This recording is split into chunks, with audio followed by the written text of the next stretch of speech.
reading books and reading the dictionary. But it was the teachings of the Most High Elijah Muhammad that touched Malcolm through some of his own siblings.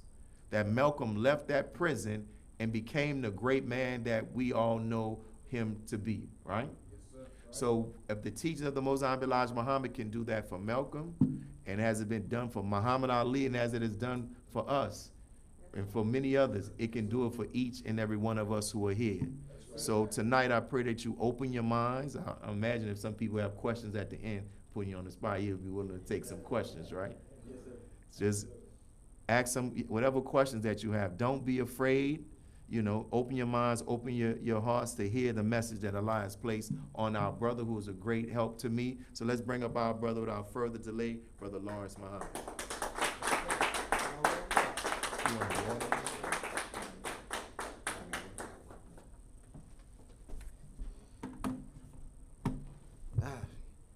In the name of Allah, the Beneficent, the Merciful,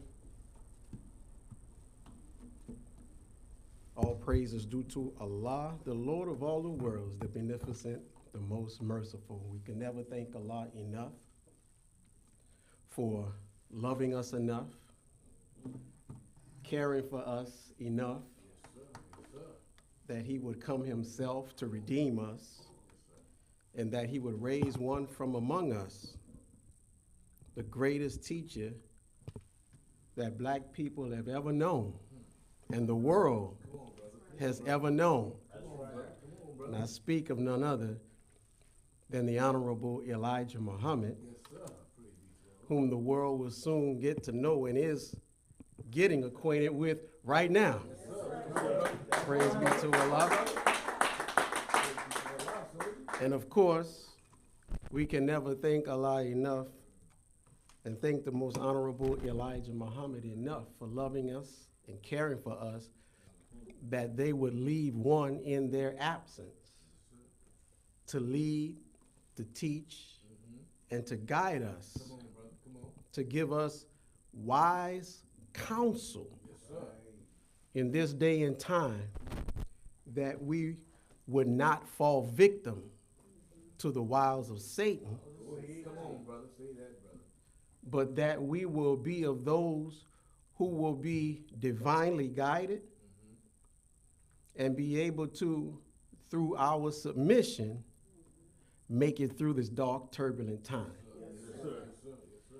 And so, in those names, I'd like to greet you with the greeting words of peace and of paradise, of Assalamu alaikum.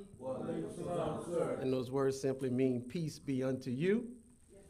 And I want to thank each and every one of you for taking the time out of your schedules to be with us on tonight. I want to thank Student Minister Willie for giving me the opportunity to come before you tonight. And he asked me to say a few words tonight and to come up with a subject matter. And a title. Man, a title is the hardest thing in the world to come up with. Come on, brother.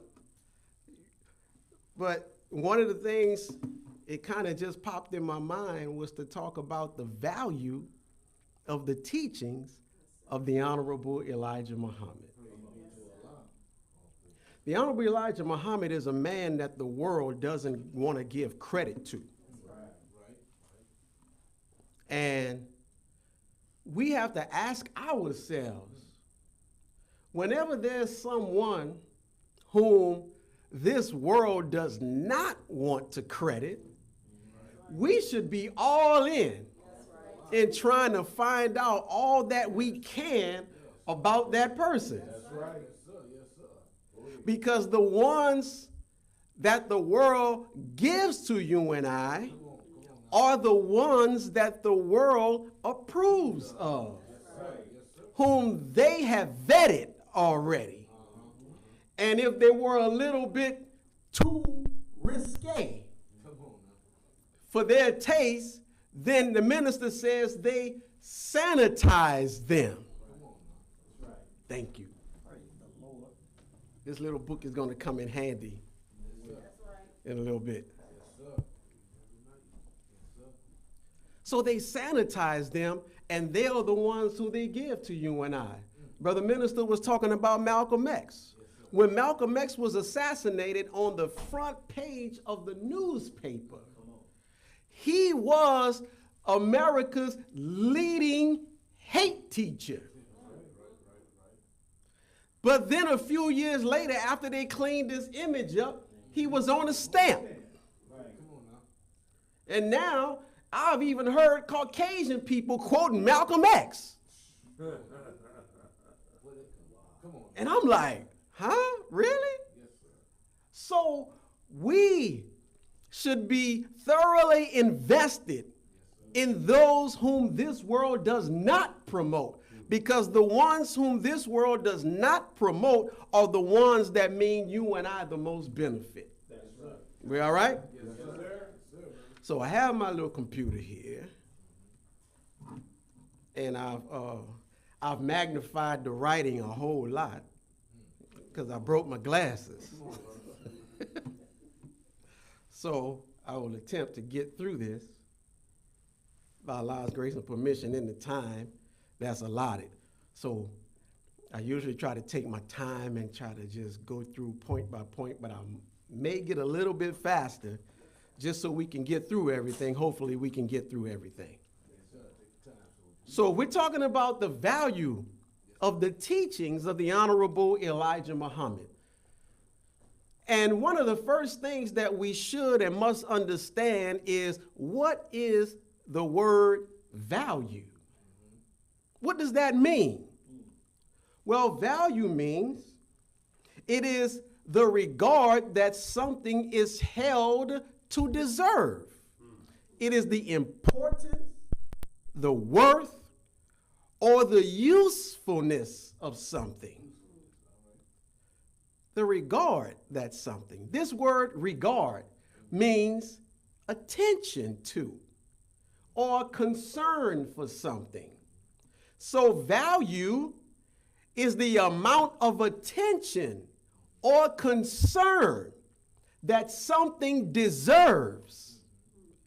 It's the importance of something, it's the worth of something, it's the usefulness of something or someone. So the Honorable Elijah Muhammad once told Minister Farrakhan that, brother, you are more valuable to me than all of the gold that is in Fort Knox. Come on, brother. Huh? Come on now. That's a lot of value. Exactly, brother. Yes, sir. Now, Come on now. the book value of the gold that's in Fort Knox, because Fort Knox is said, now some people say they ain't got no gold in Fort Knox, but I have to go based on what the actual facts are at the moment until we discover otherwise. There's 147.3 million ounces of gold in Fort Knox. And at that time, the value of that gold was $42.22 per ounce, which brought that value to $6,219 million.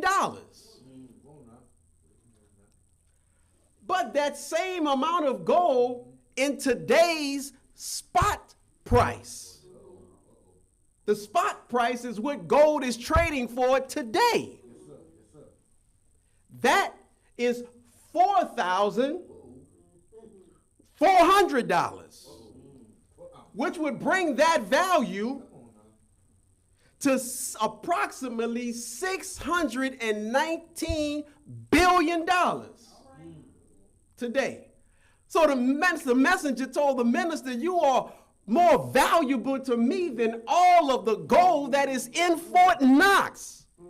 You are worth monetarily more than $619 billion.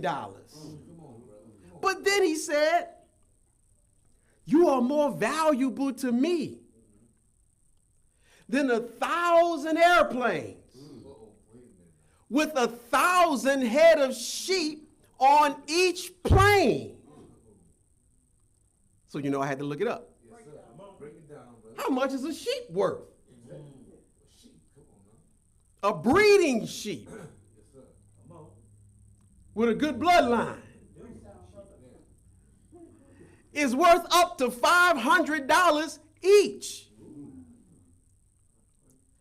A breeding which is a ram, a female sheep, a ram with champion bloodlines, can be worth up to $2,000 each.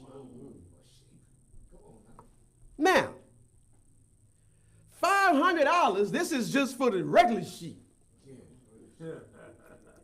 $500 times 1,000 sheep is $500,000. $500,000 times 1,000 airplanes is $500 million. He also told me, brother, you are more valuable to me than all of the wealth that is in the earth. Because the wealth of the earth I met when I came here, and I shall leave it when I'm gone. But through you, I will get all of my people. Now, as I was typing this out, you know, type correction always pops up. And so when the messenger said, you are more valuable to me than all of the wealth that is in the earth, it tried to correct me and say on the earth. But that's not what the messenger said. He said in the earth. Right? So there was a recent study by McKinsey Global Institute of October 2025, puts the global wealth at around $600 trillion. 600 trillion. So I asked, is it possible to calculate all of the wealth that is in the earth? Because that was the wealth of people and stock markets and things of that nature on the earth. So I asked, could we calculate all of the wealth that's in the earth? This refers to the natural resources, minerals, fossil fuels, and other extractable materials inside the planet's crust, and is roughly 300 to $500 trillion. But look at this. It says, if you consider all physical materials of the planet, iron, nickel, gold, silicon, etc., throughout the entire crust and core of the earth. It says scientists have speculated that the raw elemental value could be many quadrillions. So you are more valuable to me than all of the wealth, the quadrillions of dollars of wealth that is in the earth, because you, through you, I will get all of my people. Now, of course, the messenger was using this in symbolic language. So he was not just talking about material resources. All creations, he was talking about all of creation's potential value. The totality of what sustains life and civilization. So that a divine or righteous man who helps uplift his people carries more inherent value than all the gold, oil, and riches buried in the planet. Because wealth cannot reproduce moral or spiritual progress. Think about that. Praise be to Allah. Now, if Minister Farrakhan is more valuable, he is the one that he carries this word. He carries the valuable word. So that makes him valuable. So now, if he is valuable, based on his carrying of the valuable word, then how valuable is the word itself? Because all of the material of the earth on top and in between and underneath is in the quadrillions. That is the man. So how valuable is the word that he carries? Are you with me? So in the Bible, in the book of Isaiah, in the 40th chapter, 6 through 8, it says, a voice says, cry out. And I said, what shall I cry? All people are like grass, and all their faithfulness is like the flowers of the field. The grass withers and the flowers fall, because the breath of the Lord blows on them. Surely the people are grass. The grass withers and the flower falls, but the word of our God endures forever. So the people fall, the grass withers, but the word endures forever. So really the word is invaluable. You cannot put a price on it. We all right? Yes, sir. So in the financial world, value is determined by what is called supply and demand. If the supply of something is more than the demand, the less valuable the things become. If the demand for something is high, but the supply is low, then the more valuable that thing becomes. Well, when it comes to black people in particular, and the world in general, what is the greatest demand and in the least supply? Come on now, brother. Come on now. We all right? Yes, sir. Yes, sir. Truth is in demand, Yes, sir. Come on now. but is least in supply. Praise be to Allah.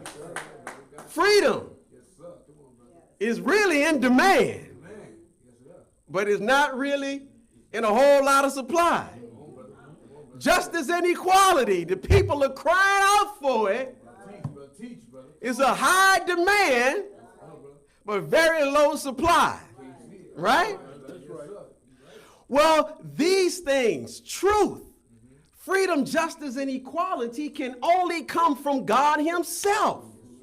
So this world has removed God from every facet of life. You remember some 20, 30 years ago when they were removing God out of school? And the world was in an uproar. We can't say prayer in school. You can't say anything about the 10 Commandments in school anymore. And now all of a sudden, God is nowhere to be mentioned. To the point to where this present generation doesn't even know anything about God. If you ask them anything about God's word, they know nothing about it. We all right? Yes, sir. So now, so the people's hearts and their minds are covered in darkness, without a clear path for life. So the rulers of this world have inserted themselves in the place of God and have the people worshiping them as God beside God. That's right. That's what they do. Blank. So this is done by keeping the masses of the population ignorant. Ignorant to the knowledge of God and to the knowledge of themselves.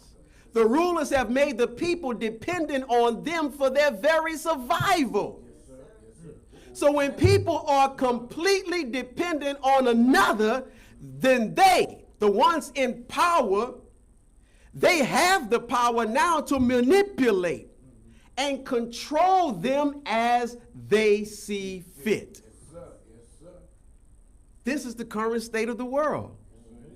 Yet, is even worse in America. In America, black people have been made so blind, deaf, and dumb and totally dependent on their former slave masters that in black people's mind, there's no way for us to do anything for ourselves. We can't see it. The nation says, let's separate. And they're like, how? What we gonna do without white people? We can't rule our, niggas can't rule themselves. Man.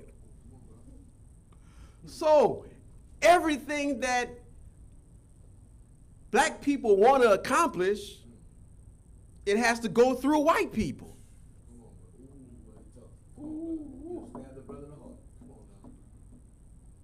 Not only do we not know him, but we don't even know ourselves, and we don't know our God.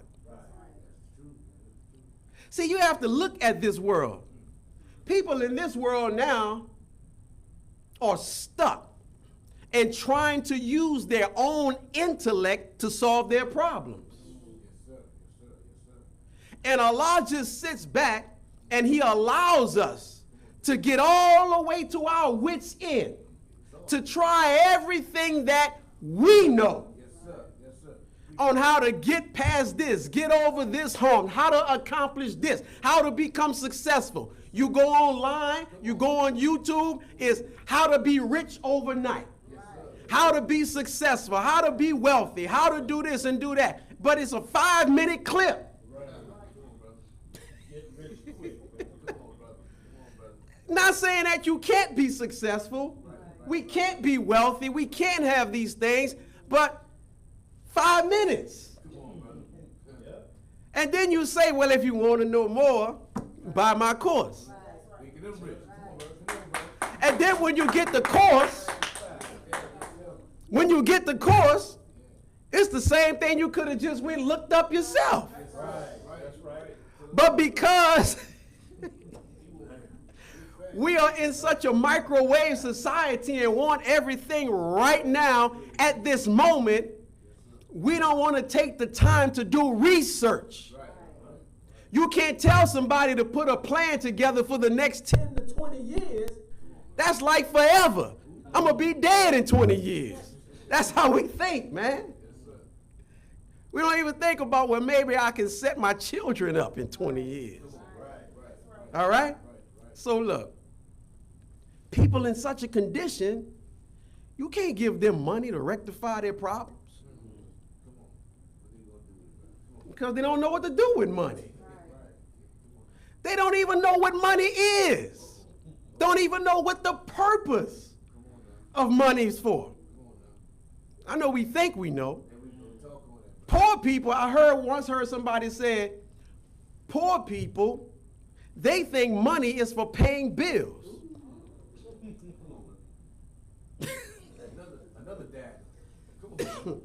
They say rich people, they use money to invest in assets. And then the assets pays their bills. But poor people go to work to get a check to pay their bills. All right, that's another subject. So people in such a condition, the first thing they need is the knowledge of God. This information transforms the mind and the way that we think. The true knowledge of God challenges the conventional thoughts that we have of him and causes us to think much deeper. The knowledge of God coupled with the knowledge of ourselves builds our own love for ourselves and our brothers and our sisters, and it concretizes our relationship with our Creator. When we ourselves and our Creator or in a relationship, this increases faith. Come on now. And the implementation of this newfound knowledge causes us to be able to apply it to improve our life. That's right. That's right. That's right. Yes, sir. We all right? Yes, sir. Talking to us all, including myself, Come on, brother. Speak on it, brother. Come on now. because it's time now. Yes, sir. It is. Yes, sir. Definitely. So remember that the enemy will never, ever acquaint you and I with the true and living God. Because then he would no longer be able to control us. Because as Muslims, we submit to nothing and no one but God. So how can somebody else control us if we are in complete submission to him? Come on, brother. Come on, brother. Yes, sir. So, praise be to Allah. So he keeps us blind to the knowledge so that he can use us as a tool and as a slave. Our lesson says he keeps them blind to themselves so that he can master them. He keeps them illiterate. It says illiterate means ignorant. Wow. So the Honorable Elijah Muhammad is raised up and comes to us and he says, I met God. Yes, sir. Yes, sir. You gotta let that marinate for a second. Now, you know, of course, I can't get to all of the value of the teachings of the Honorable Elijah Muhammad in one night, in an hour and a half or hour and 15 minutes. But we're going to, we can't give you no 5-minute class on the value of the teachings. But we're going to do the best we can to give us what's called a high-level overview. We all right? So, the Honorable Elijah Muhammad said, I met God. God in the person of Master Fard Muhammad. So he starts teaching us that which he received from his Lord. So today we have what's called Message to the Black Man in America. A lot of times we leave that part off. So we have Message to the Black Man. The first 2 chapters of this book are entitled, y'all know what it's titled? Yes, sir. Come on, brother. Yes, sir. Come on now. Ooh. Allah is God. Who is that mystery God? Come on now. So the first chapter is part 1, and chapter 2 is who is that mystery God? Part 2. So from the beginning of this book, the Honorable Elijah Muhammad brings you and I face to face with the reality of God. Because we can't exercise any kind of power, any kind of authority, or really see the reality of this life or this world without looking at it through the lens of God. We all right? So that's where we have to start, with the reality and the true knowledge of God. Then he goes on by giving us the knowledge of the enemy of God. He gives us the knowledge of God, then he gives us the knowledge of self. Then he gives us the knowledge of the enemy of God and ourselves. And then he starts to break the falsehood, break the chains that you and I have been under for 400 years. Because our people think that the white man is God. We are taught that the word God simply means that which has force and power. So who or what has force and power over black people? Right now, the government been shut down for over 30 days. Everybody's sick. But my snap. We ain't got no SNAP benefits. How am I eat? The pastors in the church raising funds, talking about don't bring money, bring canned goods. Come on now. See? We don't know what we're going to do.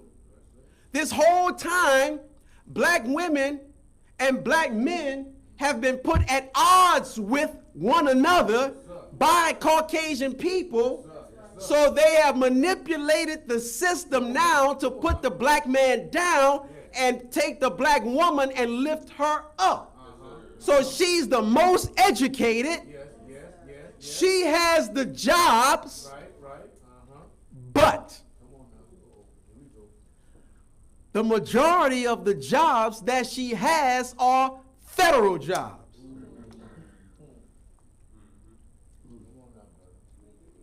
Go back and research it.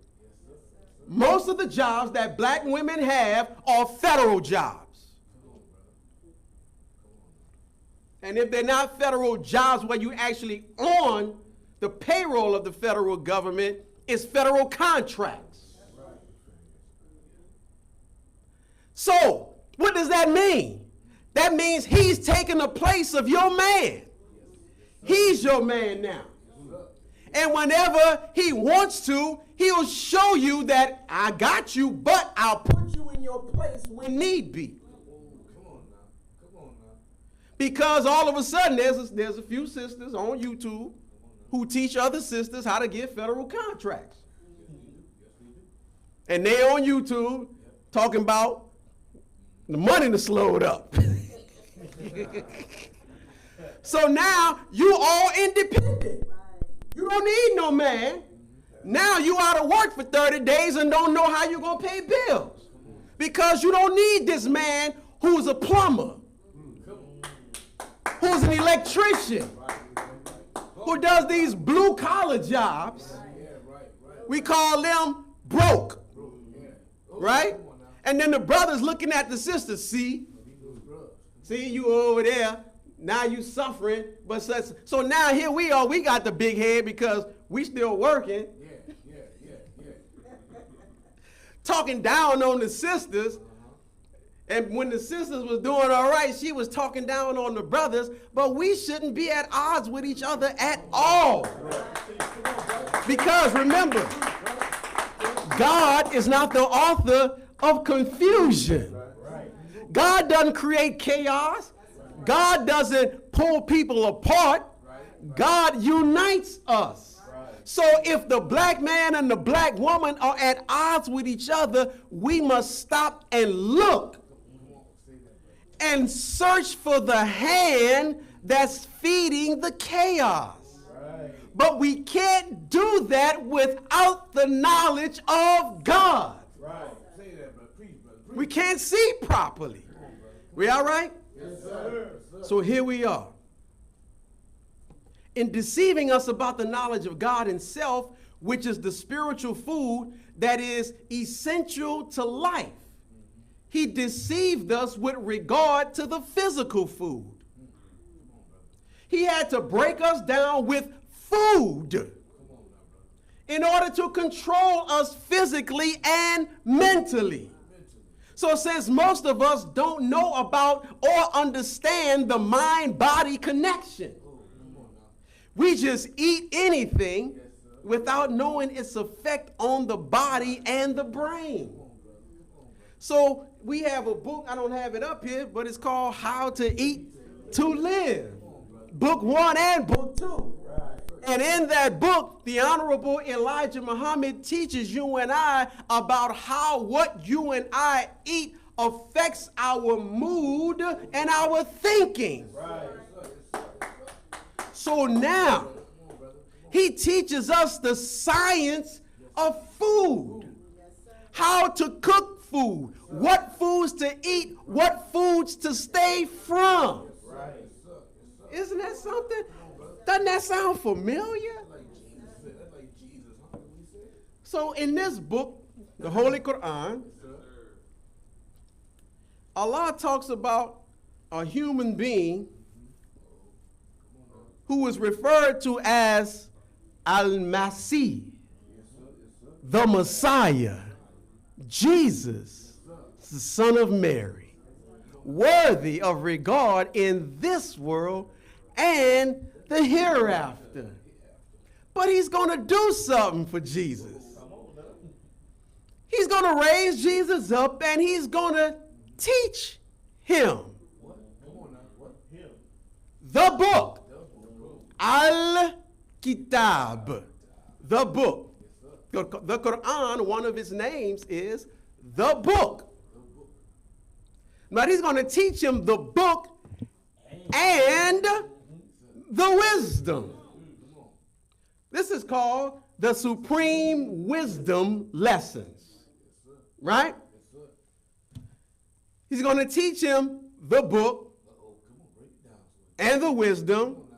He's going to teach him the Torah, which is the Old Testament, which is the first 5 books of the Bible.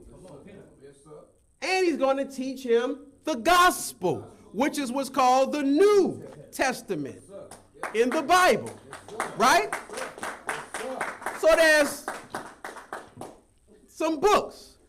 Jesus is going to be taught this book. He's going to be taught these 2 books, because this is 2 books. Right? Old Testament, New Testament. They just put it together in one book to make it more convenient for you and I to read. You can go to the library or bookstore and just get the Torah. And you can just get the gospel. You know them little small pocket gospel Bibles we used to have? You can get that. But they just put it all together. This is 3 books. Right? And he's going to teach him the wisdom of the book. Now, very briefly, because we already ran out of time already.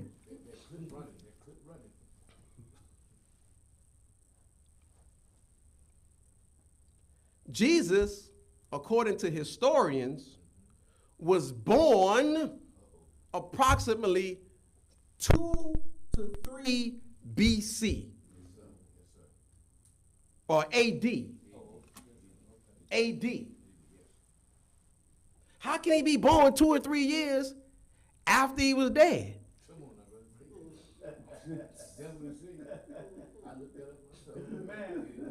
After the new time, the new era. If you're born, you're born. The birth of Jesus should be 0, then start 1, 2, 3, 4. But he's born 2 or 3 AD. That's interesting. But if God is going to teach him the book, the wisdom, the Torah, and the gospel, so God is going to teach Jesus the Torah or the Old Testament. I can understand that. Because that came before Jesus was born. I can even understand, to a degree, if God taught him the gospel. Because God sends him with a word. So I'm going to teach you this word that I'm sending you with, so you're just not out there blind teaching the people something you don't know yourself. I can understand that. To a degree. But, Al-Kitab, the book. How is God going to teach Jesus the Quran when, according to historians and according to this Bible, Jesus was crucified, died on the cross way before this book was even revealed? Right? Some 600 years before this book was even revealed. So it could not be talking about a historical figure. Jesus of 2,000 years ago was in fact a real human being. He was a prophet. But the Messiah is a person that comes at the end of the world.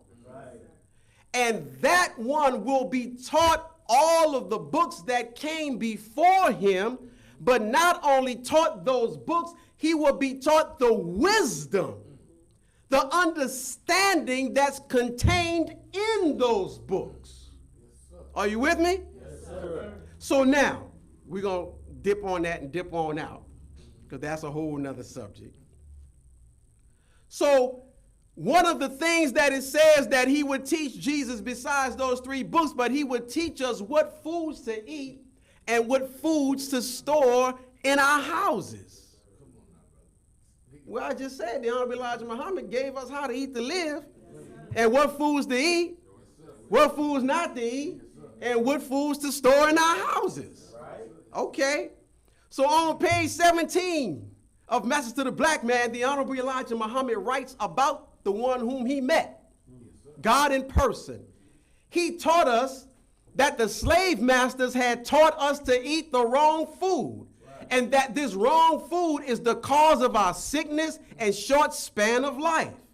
He declared that he, God, would heal us and set us in heaven at once if we would submit to him. Then we were given how to eat to live, and on the cover of the book, it says, from God in person. There's no other book that I have ever seen in my life that said, from God in person. You let me know if you've seen another book beside How to Eat to Live that says, from God in person. The Bible don't even say that. So, how valuable is having the knowledge of how to eat to live to a person that is sick and diseased? A person that is always suffering from ailments that can be reversed with the proper knowledge of the food that we put into our bodies. How much money would we save by doing so? How many lives could be saved just by having this valuable information on how to eat to live? Think about that. I want to read something from this book called this is the lessons that are given to all registered members of the Nation of Islam. In here we have what's called the problem book. And in the problem book, this man, Master Father Muhammad, whom the Honorable Elijah Muhammad says is God in person, gave him some problems to solve. And one of these problems is dealing with our health. This is problem number 6. It says the second uncle of Mr. W.D. Farad in the wilderness of North America lived other than himself, and therefore his blood pressure registered over 32. He had fever, headaches, chills, gripe, hay fever, regular fever, rheumatism, also pain in all joints. He is disturbed with foot ailments and toothaches. His pulse beat more than 88 times per minute. Therefore, he goes to the doctor every day and gets medicine for every day in the year, one after each meal and 3 times a day. Also, one at bedtime. The average person breathes 3 cubic feet of air per hour, but the second of Mr. W.D. Farad breathed 4.5 cubic feet of air per hour. 500 pills equal 1 pound. So that kills him at the age of 46. How many pounds of pills did Mr. W.D. Farad's second uncle use in 46 years? How many cubic feet of air did he breathe in 46 years? And he goes on to give some other information on that. So this is talking about our state, our sad state of health. And you know people right now who are suffering from all kinds of ailments. And today is cancer and all types of other ailments that we have that we can be solved with proper diet, nutrition, but yet we are prescribed all types of medication, and the medication is doing more harm than good. Y'all know I had a bout in the hospital, and they were taking these MRI to look at my liver. Now I went in there for something else totally different. I didn't even go there for the liver, but dude told me, we need to look at your liver. Look like you might have liver disease. So I want to put you on this medication to help prevent any furthering of the liver disease. And I'm like, liver disease? This is the first I've heard of this. And I'm like, well, why you don't even, he said, because he didn't know for sure. He said, you might. But you want to put me on the medication. I said, well, hold up, Doc. I said, is there anything else that we can do to look at this? Some type of, examinations where he said, well, yeah, we have a couple other things we can do. He said, we can do another MRI. He said, and if we can't get anything definitive on that, we can do a biopsy. So I went and got the MRI. MRI came back negative. And he called me. Yeah. Your MRI says negative. But I really, just to be sure, let's go on and do the biopsy. All right, Doc, let's go on and do the biopsy. So a biopsy, they go in, they take a little bitty snippet of your tissue. So we go in, do the biopsy. A few days later, a week later or so, I get a call from the doctor. Hey, man, I got good news. You don't have no liver disease.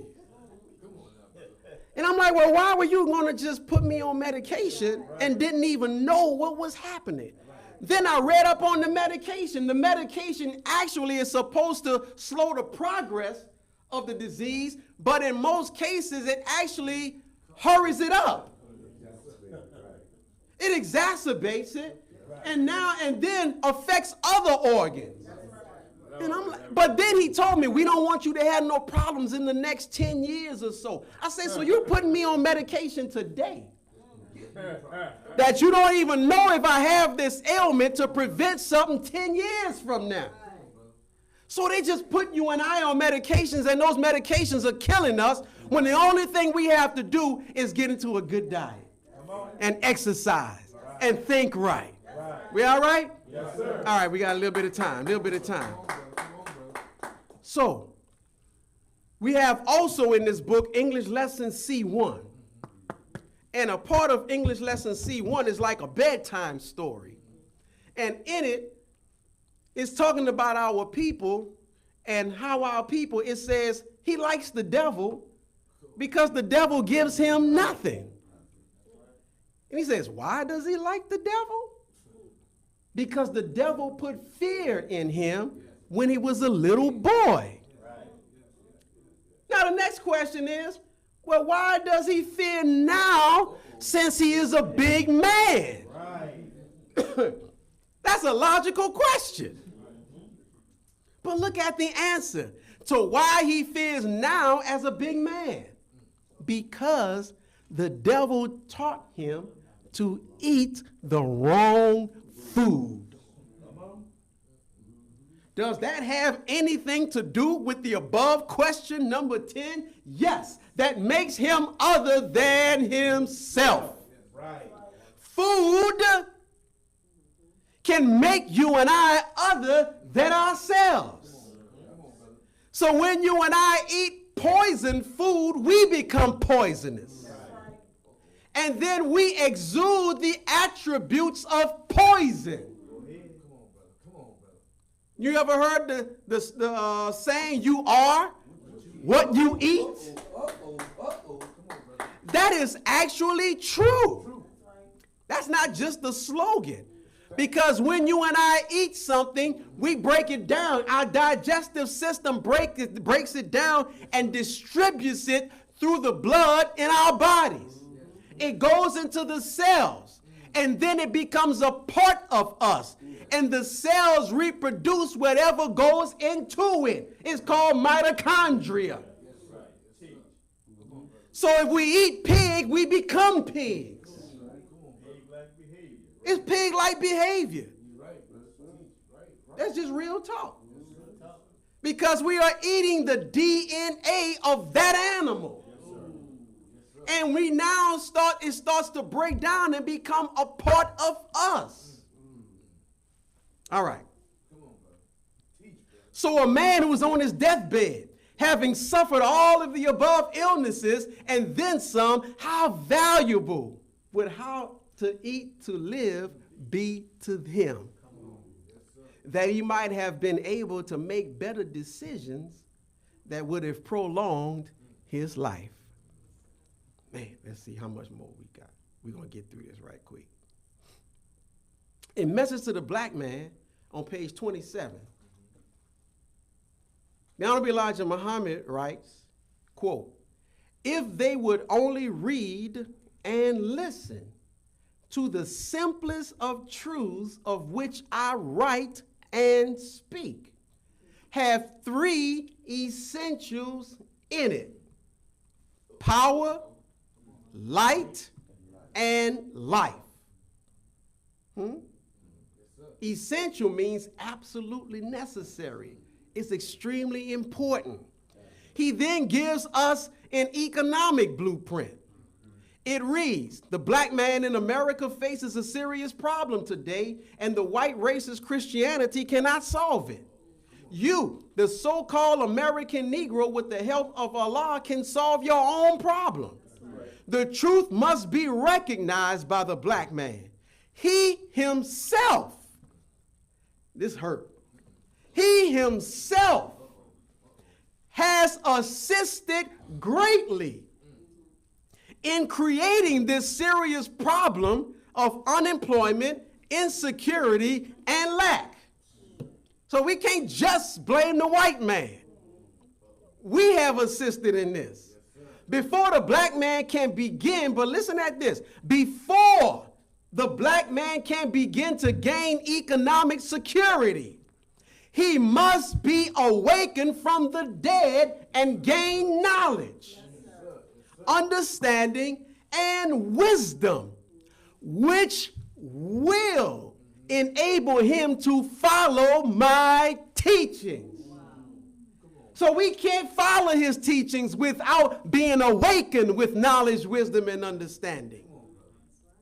Because we can acquire great wealth or riches and still be a fool.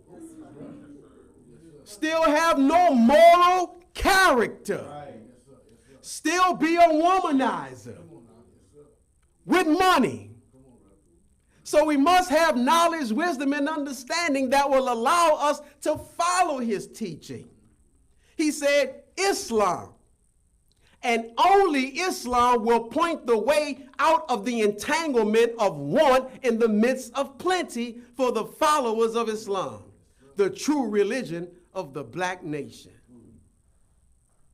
The following blueprint shows the way. I don't have time to go through the whole thing, but he lists 5 points. Right? I'm just going to go through the points real quickly, and then we'll go to the next part.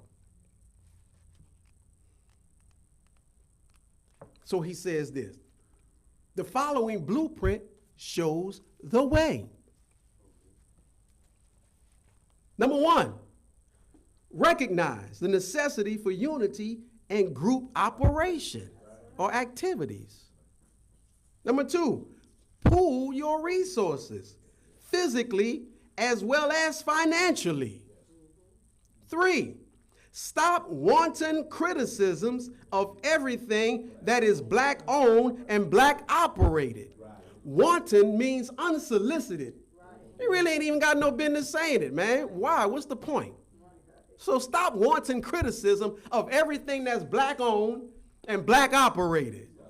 You know, yeah, self-hate. You know the white man ice colder than black people ice. They sugar sweeter than black people's sugar. Number 4, keep in mind, jealousy destroys from within. And number 5, this is the one, this is really one that we don't like to really take, really, because you know we so staunch black. If it ain't black, I ain't with it. But we're supposed to be following the teachings. And in the teachings, he teaches us to observe the operations of the white man. He says he is successful. He makes no excuses for his failures. He works hard in a collective manner. You do the same. Right. You know, man, you gotta love white people. But white people work on principles. They work on certain laws when it comes to business and finance and things of that nature. Their morals is corrupt as all outdoors. But their business acumen, their economics, their finance is based on laws and principles. And if you and I observe the way that they use those laws and principles and do the same as they do, then you and I in those areas will be successful. Success doesn't have nothing to do with color. The laws are there for anyone to use them. We all right? All right. So if you get a chance, go back and read that in totality. He then gives us an economic plan where he gives us a step-by-step plan of action that will create an economic economy for us. See, I just read to you and I the economic blueprint. But then after the economic blueprint, he gives us an economic plan. So he lays out the blueprint, then he says, okay, here's the plan to accomplish that. How valuable would this program be for people who have been impoverished their whole life? How valuable is this program for someone right now living in poverty and dying under a mountain of debt? How valuable is the economic blueprint for being able to leave a legacy for our future generations? We all right? So this is all in the teachings of the Honorable Elijah Muhammad, and this is just the tip of the iceberg. Whatever situation we encounter in life has been answered by these teachings. There is nothing that we have experienced or will experience that cannot be addressed by the teachings of the Honorable Elijah Muhammad. Praise be to Allah. Once again, he said that Islam is the only way out of the world of want in the midst of plenty. Islam as taught by the Honorable Elijah Muhammad. Islam means complete surrender to the will of God. Right? So, how valuable then is Islam? He said that Islam is like a cold drink of water to a man dying of thirst. Think about that. You in a desert, seeing mirages, illusions. You thinking you about to go dive into some water underneath a palm tree. And you dive and come up with a mouthful of sand. Mouth all parched, lips cracked, white like Chris Rock. And all of a sudden, out of nowhere, comes a glass of water that's nice and cold. It's so cold, you can see the condensation just dripping on the outside of the glass. And somebody offers you that glass of water that can save your life. How valuable is just that one glass of water? That's how valuable or invaluable Islam is. But check out the prerequisite to benefiting from the teachings of the Honorable Elijah Muhammad. This is the prerequisite. I already read it, but I'm going to read it again. The prerequisite is if they would only read. The first words revealed to Prophet Muhammad, peace be upon him, was Iqra. Read. Read in the name of thy Lord. See? Read. This world has turned you and I away from reading. Everything now is videos.